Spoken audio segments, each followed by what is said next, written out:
हम लोग इस वीडियो लेक्चर में ले गए हैं क्लास 10 की बायोलॉजी। बायोलॉजी कहने का मतलब है जीव विज्ञान।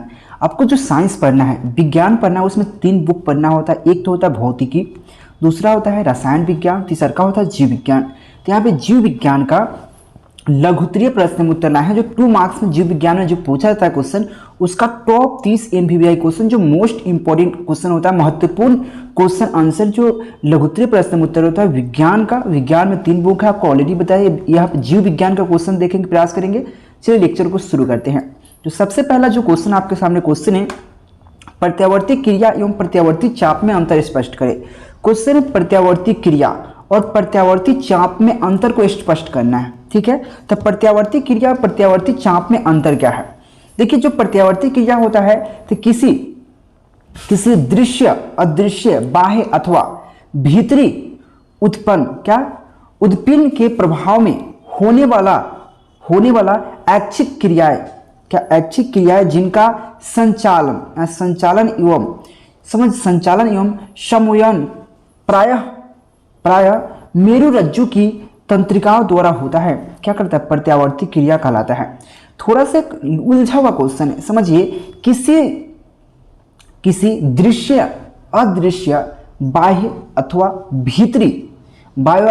भीतरी उद्दीपन के प्रभाव में होने वाला ऐच्छिक मतलब इच्छा जो होता है, ऐच्छिक क्रियाएं जिसका संचालन एवं समन्वयन प्रायः मेरुरज्जु के तंत्रिकाओं द्वारा होता है, उसे क्या बोलते हैं? प्रत्यावर्ती क्रिया कहते हैं।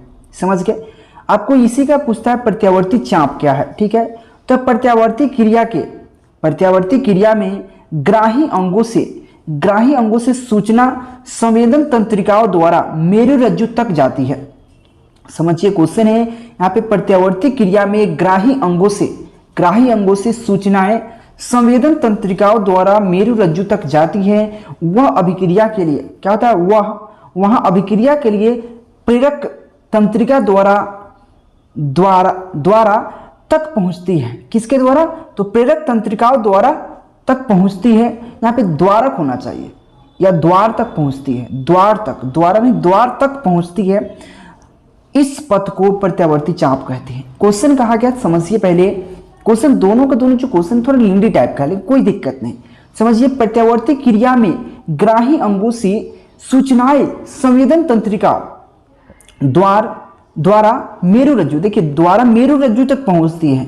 वहां क्या होता है? अभिक्रिया के लिए प्रेरक तंत्रिकाएं यहाँ पे द्वार तक पहुंचती है, और इस पथ को क्या बोलते हैं? हम लोग प्रत्यावर्ती चाप कहते हैं। ये क्वेश्चन 13 और 22 के एग्जाम में देखने को मिला था। नेक्स्ट क्वेश्चन है, पौधे में गैसों का आदान प्रदान कैसे होता है? जो पौधा होता है उसमें गैसों का आदान प्रदान कैसे होता है? एक कोशिका एवं सरल जीव में गैसों का आदान प्रदान हेतु खास अंग नहीं होते हैं। देखिए, एक कोशिकीय जीव होता है या सरल जीव होता है, उसमें गैसों का आदान प्रदान के लिए कोई खास अंग नहीं होता है। जैसे कि हम लोग के लिए नाक है ना, जो कि उससे श्वास लेते हैं, उसमें कोई खास अंग नहीं होता, क्योंकि इसका सारा शरीर पर्यावरण के संपर्क में रहता है। इसका सारा के सारा शरीर जो होता है, पर्यावरण जो वायुमंडल है उसके संपर्क में रहता है। लेकिन बहुकोशिकीय एवं जटिल जीवों में सारी कोशिकाएं अपने पर्यावरण के सीधे संपर्क में नहीं रह पाती है। इस बहुकोशिकीय वाले जीव में गैसों का आदान प्रदान हेतु परिवहन तंत्र के द्वारा होता है, यानी कि जो परिवहन तंत्र है उसके द्वारा गैसों का आदान प्रदान होता है।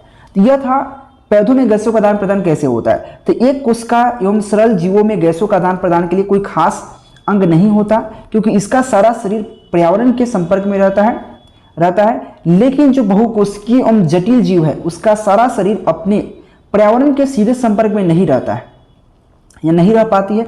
इस बहुकोशिकीय वाले जीव जो होते हैं उसको गैसों का आदान प्रदान के लिए परिवहन तंत्र का, तो इस गैसों का आदान प्रदान किसके द्वारा होता है? परिवहन तंत्र के द्वारा होता है। ये क्वेश्चन 16 और 22 के एग्जाम में देखने को मिला था। चैनल को सब्सक्राइब कर लेना, क्योंकि यहाँ पे डेली बेसिस पे 7 बजे क्लासेस चलता है नाइट में। उसके लिए टेलीग्राम ज्वाइन करके चैनल को सब्सक्राइब कर लेना। 3 नंबर जो क्वेश्चन है, पित्त क्या है? मनुष्य में पाचन में इसका क्या महत्व है? जो पित्त सुना होगा आपने। देखिए, पित्त गाढ़ा एवं हरा रंग का क्षारीय द्रव है। जो पित्त होता है, आपने पित्त देखा होगा, जिसे मछली करता है तो उसमें पित्त होता है। जो हरा रंग का होता है, बहुत तीखा होता है, बहुत तीखा हरा रंग का होता है। मछली जो चिकन खाते होंगे, मटन खाते होंगे, मछली खाते होंगे तो काटते हुए देखे होंगे तो उसमें हरा रंग का क्या होता है, पित्त होता है। देखिए पीले गाढ़ा एवं हरा रंग का क्षारीय द्रव है जो अमाशय से ग्रहिणी जो ग्रहणी होता है, ग्रहणी में आए अम्लीय कायम की अम्लीयता को नष्ट कर देता है। जो अगर वो आपके ग्राही में, आपके अमाशय में जो अम्लीय जाएगा उसमें क्षारीय द्रव, उसको क्या करा, अम्लीय को नष्ट कर देगा, क्योंकि क्षार है, जब उसमें आएगा तो उसको नष्ट करते चल जाएगा कि उसमें रिएक्शन होगा। वही कहा पतले गाढ़ा एवं हरा रंग का क्षारीय द्रव होता है पित्त, ठीक है, जो अमाशय से ग्रीवा में क्या होता है, ग्रहणी में जो आए जो अम्लीय पदार्थ होता है उसको नष्ट करता है। तो ग्रहणी में आए अम्लीय कायम की अम्लीयता को नष्ट करता है, उसमें कायम रहता है, कायम मतलब उसमें मौजूद रहता है अम्लीयता, उसको नष्ट कर देता है। इसे क्षारीय बनाता है, जो अम्लीय शक्ति होता है उसको क्षारीय में चेंज करता है, ताकि क्या होता है, अग्न्याशय साह सही, जो अग्न्याशय होता है, अग्न्याशय में रस एंजाइम पर क्या होता है, रस एंजाइम उस पर क्या होता है, क्रिया कर सके, उस पर क्या कर सके, क्रिया कर सके, क्योंकि जब तक वो अम्लीय नहीं होगा, जब तक वो क्रिया नहीं करेगा। तो वही कहता है जो भी उसमें अम्लीय जो आता है उसमें कायम रहता है, उसको अम्लीयता को नष्ट करता है और क्षारीय बनाता है, ताकि क्या होता है, अग्न्याशय शाही रस में एंजाइम उस पर क्या करे, क्रिया कर सके, ठीक है।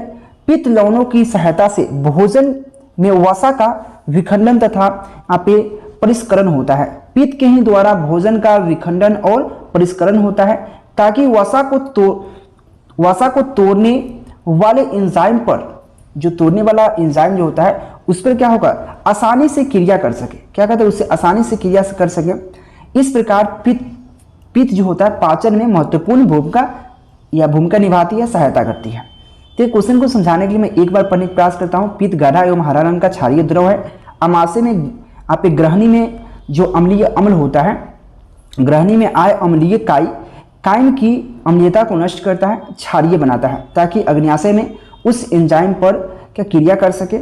पित्त लवणों को सहायता से भोजन के वसा का विखंडन एवं परिष्करण होता है, ताकि वसा को तोड़ने वाले एंजाइम उस पर आसानी से आक्रमण कर सके या आसानी से क्रिया कर सके, ठीक है।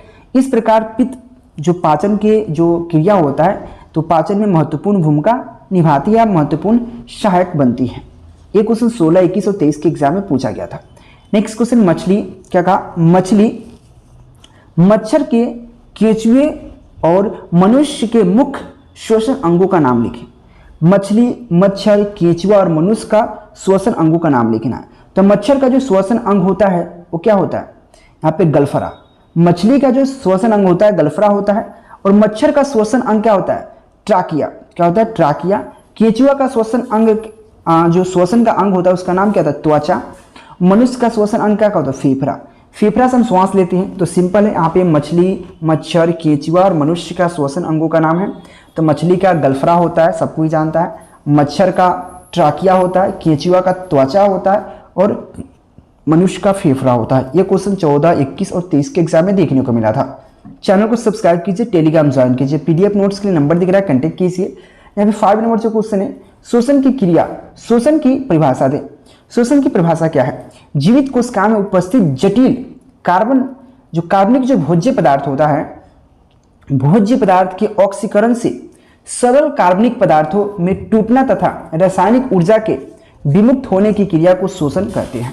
क्वेश्चन के आगे श्वसन की परिभाषा, तो यहाँ पे समझिए जीवित कोशिकाओं में जो उपस्थित जटिल कार्बनिक भोज्य पदार्थ समझ रहे, भोज्य पदार्थ के ऑक्सीकरण से सरल कार्बनिक, क्या कहा, सरल कार्बनिक पदार्थों में टूटना तथा रासायनिक ऊर्जा के विमुक्त होने की क्रिया को श्वसन कहते हैं। सिंपल है। नेक्स्ट क्वेश्चन की बात कर लेते हैं। यहाँ पे 6 नंबर जो क्वेश्चन है, एंजाइम और फ्लोएम में अंतर स्पष्ट करें। जाइमल और फ्लोएम में अंतर स्पष्ट करना, यह क्वेश्चन आपको 2014, 2015, 2020, 2022 के एग्जाम में पूछा गया है। जाइलम एवं फ्लोएम में अंतर स्पष्ट करें। जाइलम एवं फ्लोएम में अंतर कैसे लिख सकते हैं। जाइमल एक जटिल पादप समूहन उत्तक है। जाइलम जो होता है एक जटिल पादप समूहन उत्तक है, जिसका निर्माण 4 प्रकार की पादप जो होता है, पादप कोशिकाएं क्रमशः वाहिनी, वाहिनिका, जाइमल मृदुवक्त एवं जाइमल तंतुओं से मिलकर होता है।